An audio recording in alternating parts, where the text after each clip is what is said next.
Friends, 1138 days of war between Russia and Ukraine. There had been massive protests all over the United States of America against Trump administration, but we'll talk about that later. First, let us see in brief what is happening in the war zone. In south, in Zaporizhia Oblast, Ukrainians carried out counterattacks from north of Lobkov in a bid to stop Russian advance further. However, they were not successful, or maximum they could reduce the speed of Russians advanced. In the meantime, Russians advanced southern outskirts of Kamenskoye and the reserves in Polohi district has been active now.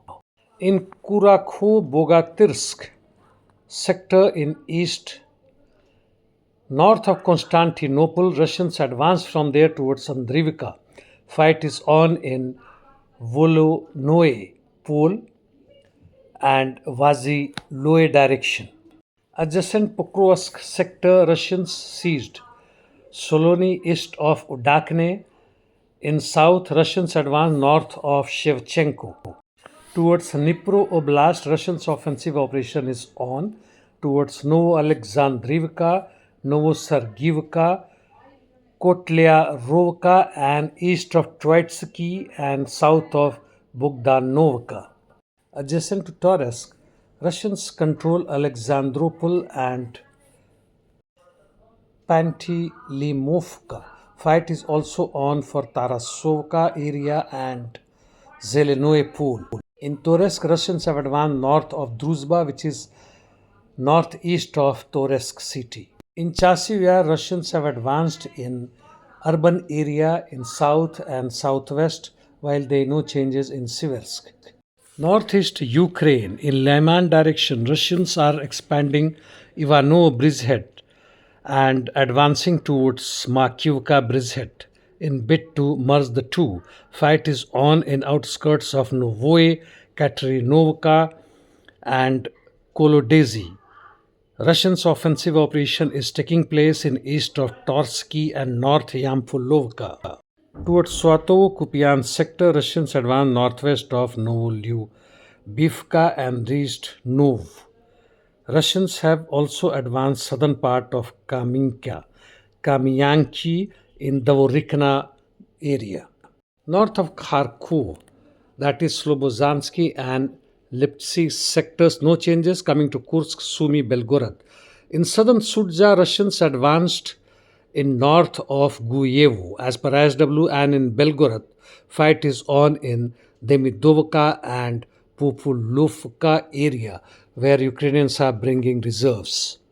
Interdiction missions, Ukrainians have struck the Russian optical fiber plant, probably the only one, very important one, and have caused massive damage. While Russians hit Kiev with 6 missiles and dozens of UAVs in different other Ukrainian regions, including Vinnytsia and Zhytomyr.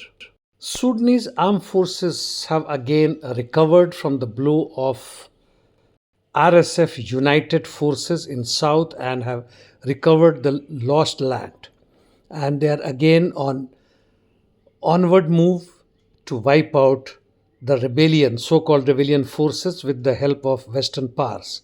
In Democratic Republic of Congo, government army has recaptured one Walikale town after M23 was forced to retreat.